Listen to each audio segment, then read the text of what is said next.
You're listening to Too Much on Her Plate, the podcast for smart, busy women who are tired of running on the hamster wheel and are ready to create freedom from overeating and emotional eating. I'm your host, clinical psychologist, author, and a smart, busy woman too, Dr. Melissa McCreary.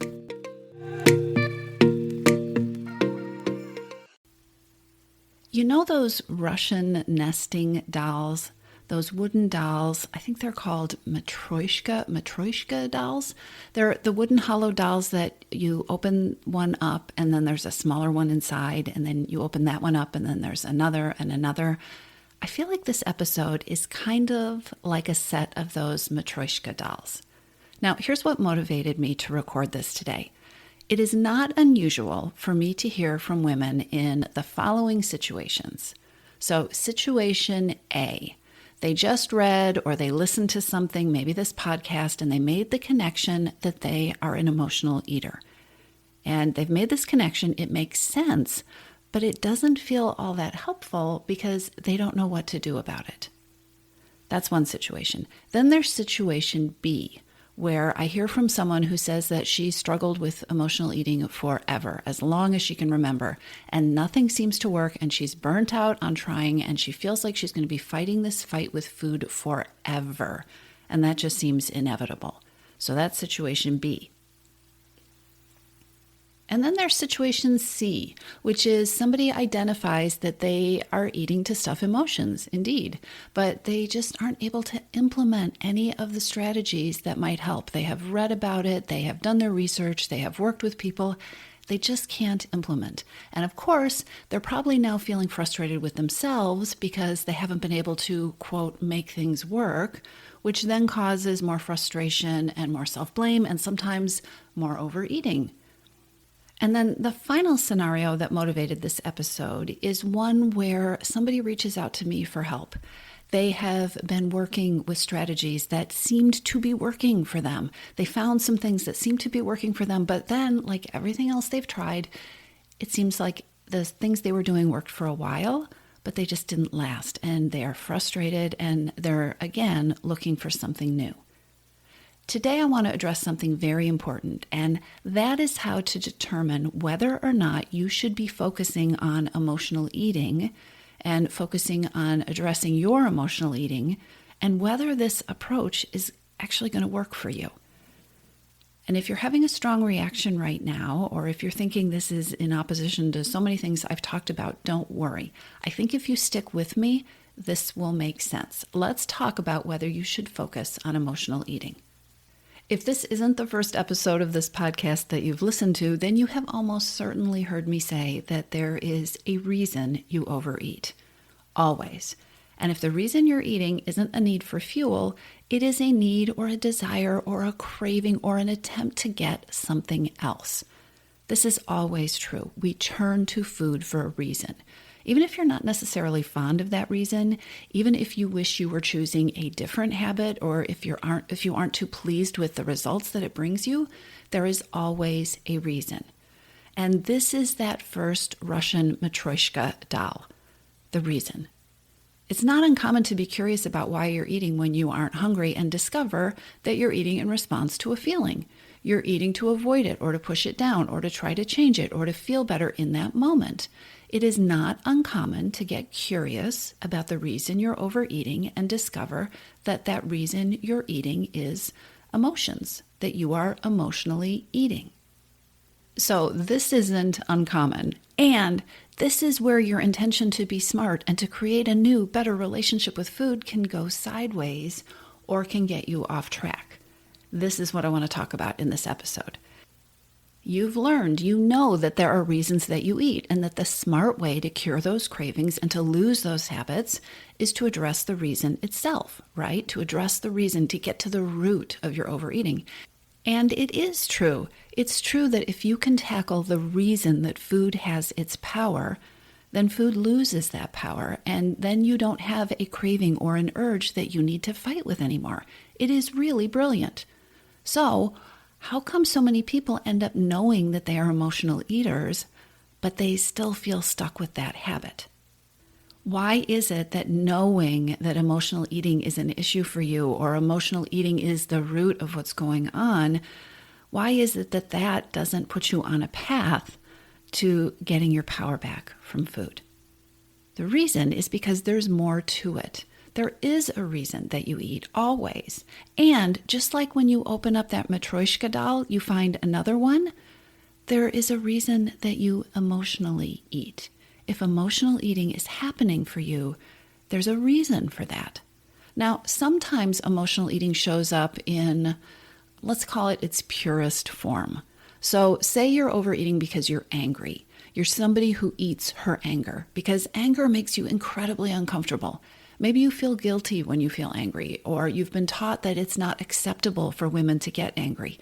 Maybe you feel paralyzed and stuck and overwhelmed and you don't know what to do. So anger comes up and you eat to numb. You eat to push down your anger. This is an example of emotional eating. And in this case, this example that I'm describing, you're going to get a lot of mileage about learning ways to cope with these feelings of anger, or by learning how to express anger, or learning how to feel more comfortable and accepting of anger as a human, normal emotion.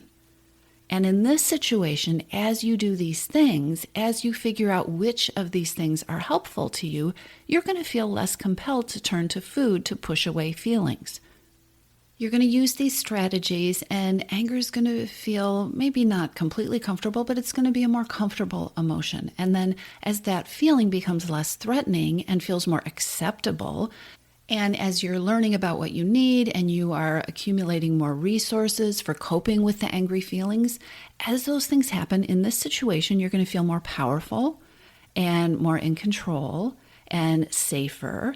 And the food and that urge to overeat when anger comes up is going to feel so much less powerful, and so much the struggle around feeling angry and wanting to eat is going to be incredibly lessened.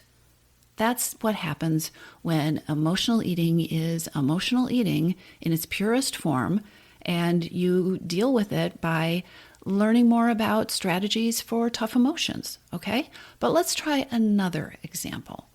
Let's say that you are somebody who is swamped at work. You're having a tough time at work. You've been working long hours. You've been trying to complete a project that feels impossible to complete. It's an impossible project. Then because you've been so busy at work, some of your other habits, like maybe the walk that you take in the morning to clear your head every day, those habits have fallen off your radar.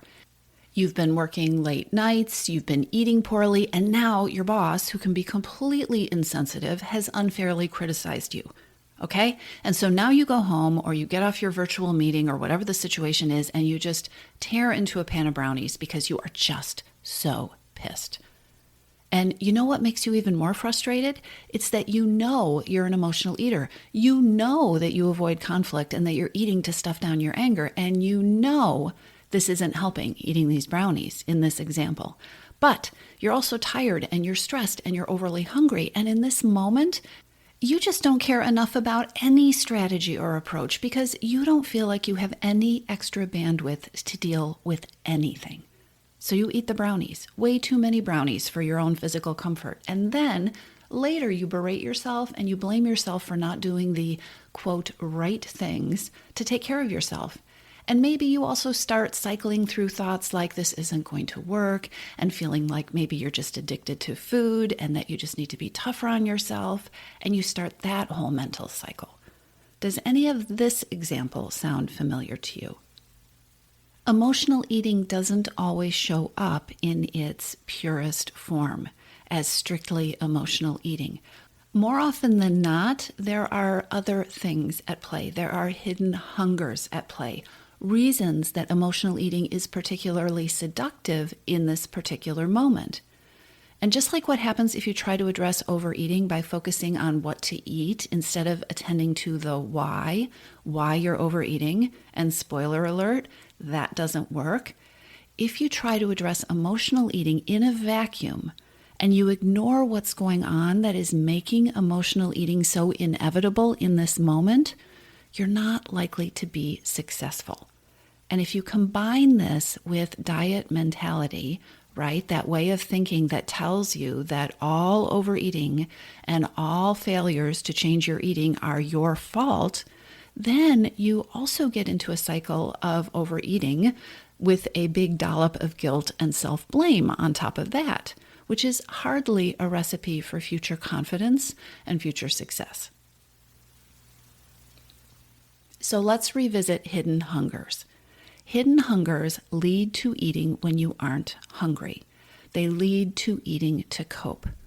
Now, hidden hungers, which is a term that I created, but I think it's pretty self-evident what it means. Hidden hungers spring from things like exhaustion, like stress, being too busy, not getting enough self-care and me time.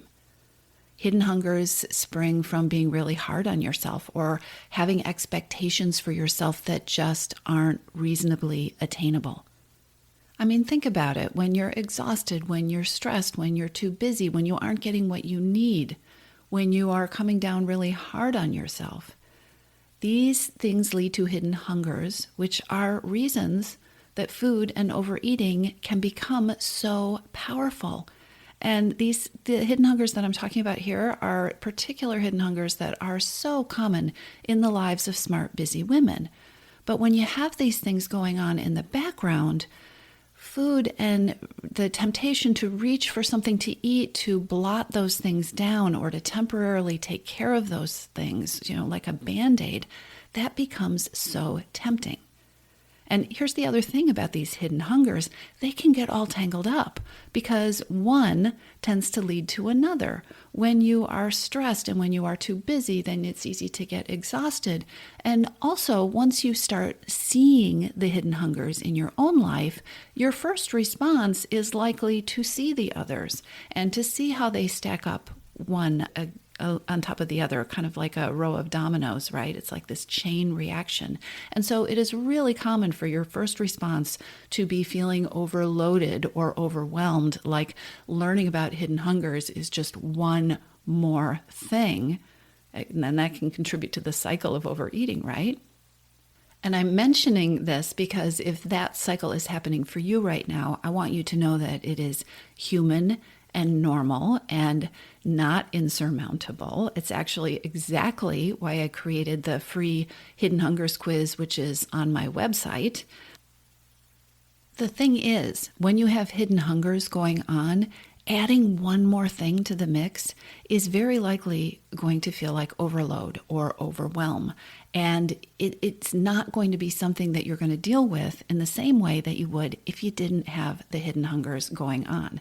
So learning, oh my goodness, there are all these things called hidden hungers that you should address, which would be helpful to address, doesn't necessarily feel helpful. It can feel overwhelming.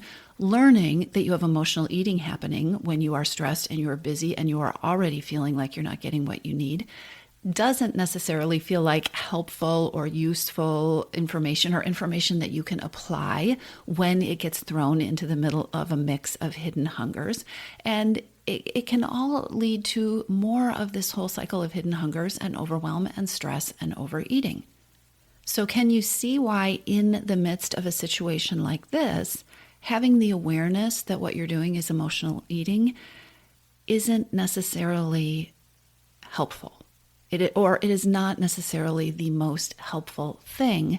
And having the awareness in the middle of a busy, stressful, overwhelming, exhausted day where you're already too hungry and you haven't got what you needed, or some combination of those things, having the awareness that what you're doing is emotional eating isn't necessarily going to lead you to the most helpful next step.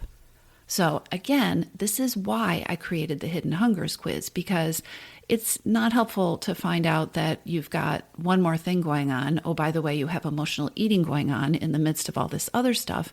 And it's also not necessarily helpful to be told that you have this whole tangle of other stuff going on. The quiz is meant to help you identify where to start.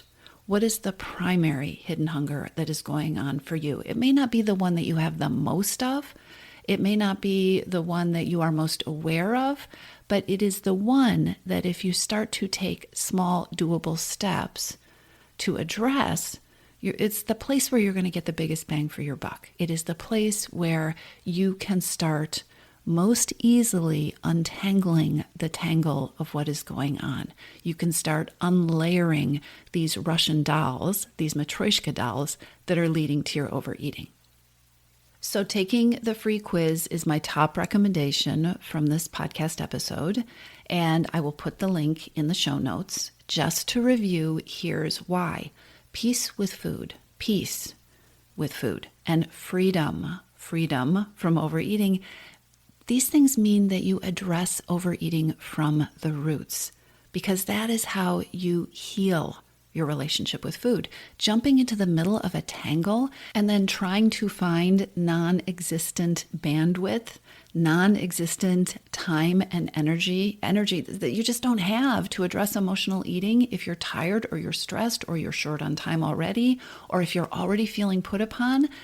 Jumping into the middle of this and trying to find energy that you don't have to address emotional eating, it's likely to only increase the tangled up mess.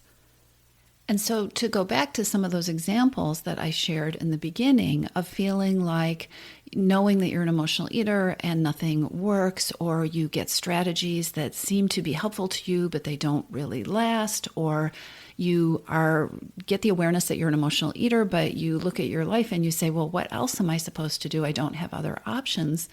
This is why some of these situations arise, because there are definitely situations where focusing on the emotional eating first or as your next step really isn't the helpful thing to do. You're going to be more successful if you get strategic and if you attend to what's going on behind the scenes, the reason for eating, but also the reason for the emotional eating. You're going to be more successful, and it's going to feel a lot better if you strategically tackle the dominant hidden hunger. And I'm talking about the dominant hidden hunger, one hidden hunger, because it is not helpful in this situation to try to tackle them all at once, which is probably what your brain is going to try to insist is necessary, because that is how our human thought patterns go. So you see all these hidden hungers and you're likely to think, well, I have to fix them all. But guess what? When you are in the midst of a cycle like this and you see a whole bunch of things that feel like they need to be changed, this just causes more stress and exhaustion and overwhelm and busyness if you start tackling all these things, which leads to more of a hidden hunger cycle, which leads to more overeating. So take the hidden hungers quiz, or if you already know what your dominant hidden hunger is, even if you think you have 2 or 3 or 4, pick the one. Because if you take a doable step, a step that allows you to truly increase your capacity to pay attention to yourself, something like resting or extending yourself some compassion, these are doable steps. Taking a break. When you take a doable step that allows you to truly increase your own internal resources, sometimes that emotional eating is going to take care of itself without focusing on the emotion at all. And even in situations where that doesn't happen, when you address the underlying hidden hungers strategically, and remember you start with one, when you respond to the reason that emotional eating has you by the throat, even when you just start with a small, doable step, that emotional eating becomes a whole lot easier to tackle. Just remember, there is always a reason, and don't forget to look for it. And if you haven't taken that quiz in a while, it is probably time. It takes just a few minutes. It's just a few true or false questions. You can find it in the show notes, or you can go to emotionaleatingquiz.com. There's a reason you eat. There's a reason you emotionally eat. You don't have to tackle it all at once, and it can be easier. I'll talk to you soon. If you're ready to lose your overeating and emotional eating habits, and you are ready to step into a relationship with food that fits you, one that doesn't rely on willpower and deprivation, then now is the time to join your missing piece. Enrollment is open, and this is the perfect time to join me. go to toomuchonherplate.com/freedom, or just click on the link in the show notes.